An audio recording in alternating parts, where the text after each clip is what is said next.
Welcome back. You're listening to Houston Real Estate Radio. I'm your host, Shannon Register, and every week we bring you news and information you can use on your next real estate transaction. Today, I'm talking with a book author from here in Texas, and we're going to share some interesting information for you.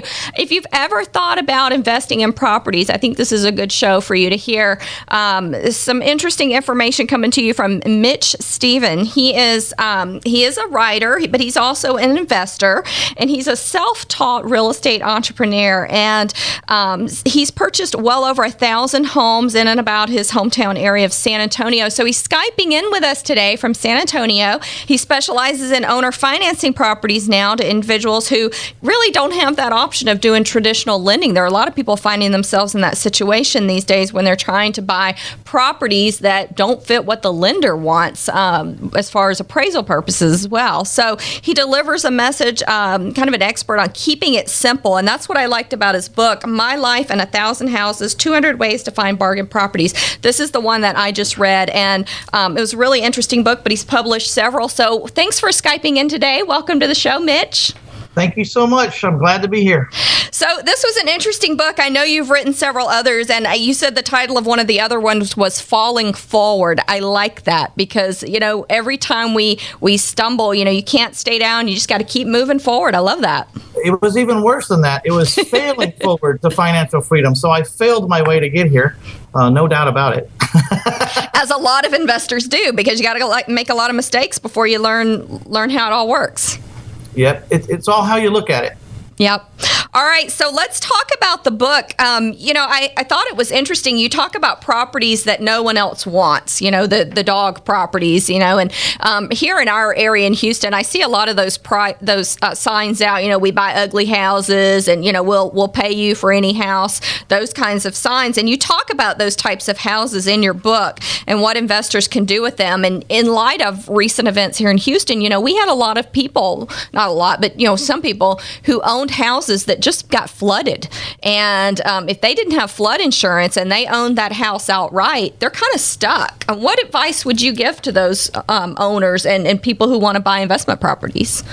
Well, from the investment standpoint, wealth comes from chaos, and we don't cause the chaos and we don't wish for the chaos, but life just happens. So when there's a chaotic something happens, whether it be floods or high winds or death or divorce or bankruptcy, and chaos can also be good. It can be job transfers where someone's getting double the salary. They're getting married and they're combining households. Mm-hmm. So it's not just, chaos is not always bad. There's good chaos. Yeah. And so that's what we're experts in, looking for these situations.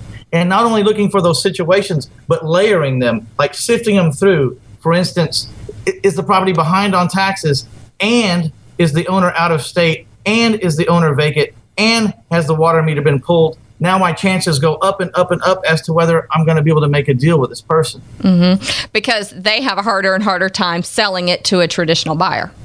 Right. And in the case of the floods, the person may get a perfectly fine settlement and just not want to deal with that anymore or be in a floodplain anymore, and they want to move on. And they've already got a really good settlement from the insurance company, and now whatever you give them for the house is gravy, and it's not a high-stress situation for them. Yeah, that's true. In other cases, it's very high-stress because they might not have had insurance. Right. Those are the sad cases. Yeah, those are the sad cases. So let's talk about how you leverage a realtor to help you with what you do.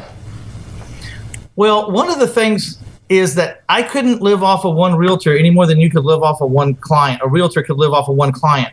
So I figure every realtor bumps into at least 2 houses a year that they should buy themselves, but for whatever reason they don't. Mm-hmm. So I try to put myself in front of that community to say, when you've got that house that has a hole in the roof the size of a dining room table, and you really don't want to list it and it's not going to qualify for traditional means, think of me next if you don't buy it first. Mm-hmm. Just think of me second. Think of yourself and then me.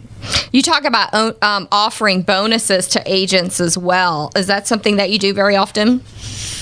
Yeah. I think if, money talks and they're in the business, and a lot of the houses that I buy are lower priced range because I deal in the Walmart houses. I deal in Walmart neighborhoods, and then the Walmart houses are run down generally. So the prices on these things are not big price tags. So the realtor needs incentive to want to even come mess with that commission, because it's just as hard to sell a $100,000 house as it is to sell a $15,000 house. Yeah. So in the book, you talk about the investor's need for streamlining the offer. Can you explain that? Well, you just want to be really concise, and I like to make 3 offers when I make an offer. I have a cash price, which is the lowest offer. I have a smaller down payment, and they carry the balance. And then I have a really large down payment, like approaching 30, 40, 50% down, and they carry the balance. But each time the price goes up, because if you give me terms, I can pay more for the house. Now, you're doing your own seller financing on when you're reselling these homes, right? Yes, ma'am. And you now have a limit of 5, I think, you can do as an individual. Is that right? No. You have to conform with Dodd-Frank and the SAFE Act and the Real Estate Finance Reform Act and RESPA and the Truth in Lending and your state's property codes. So as long as I use I can either get licensed as an RMLO, a residential mortgage loan originator, myself, or I can hire a residential mortgage loan originator to stand between me and my buyer. And then as long as I can. So you're hiring someone to do that so that you can do more than 5 a year. Yes, I'm on pace to buy 100 houses this year. Okay. And so these are all homes that you've bought at bargain prices, and then do you fix them up and then resell them? Are you flipping them?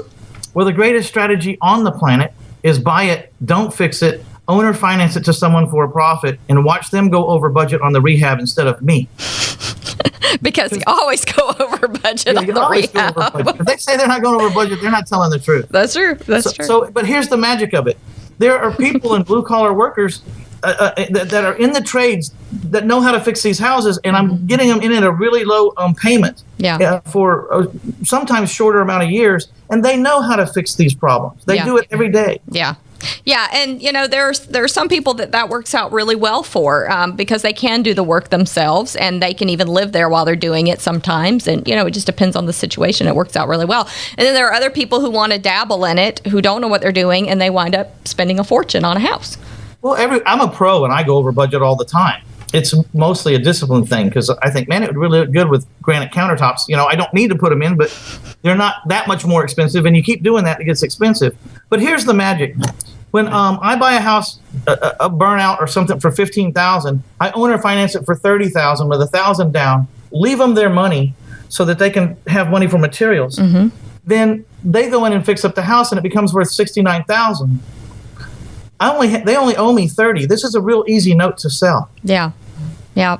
So 200 plus ways to find bargain properties. I know you list a lot more than that in your book. What are your top 10 ways that are the ways to find bargain properties for people out there who want to become investors? It's a tricky question, because do you have a large budget or do you have a small budget?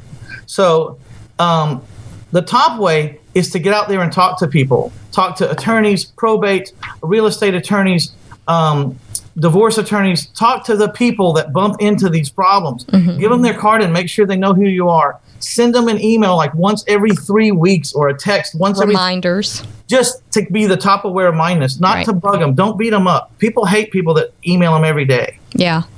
Just stay top of mind. Stay top of mind. Vacant houses is a great way. But the best vacant house is the one that you can't find the owner and no one else can either. So when you get down and dirty about how do we find this guy, when you find him, he's all yours. That's when you send out postcards to those vacant houses, I'm looking for the return postcards. That's where the money is. When I show up at that house, there's not 25 other postcards on the kitchen table. Yeah. So that's the best way. All right. Well, very good. I think investors will enjoy your book, My Life in 1,000 Houses. And you've got a couple of these, right? I just read the one, 200 plus ways to find bargain properties, but you have a couple of those? Well, I have one other book, My Life in 1,000 Houses is a series, and you have to look at the subtitles. The first one was Failing Forward to Financial Freedom. And it's an autobiography about how a regular Joe figured out how to make some decent money and help a lot of people along the way. All right. Very good. We appreciate it. Mitch Stevens Skyping in from San Antonio. We appreciate this great information, and I think a lot of investors will enjoy your book. We'll be right back here on Houston Real Estate Radio after a word from our sponsors. If you missed any of today's show, you can catch it online at Houston Real Estate Radio, where we post all of the videos from the show. And then also you can catch us over on Facebook at facebook.com/Houston Real Estate Radio.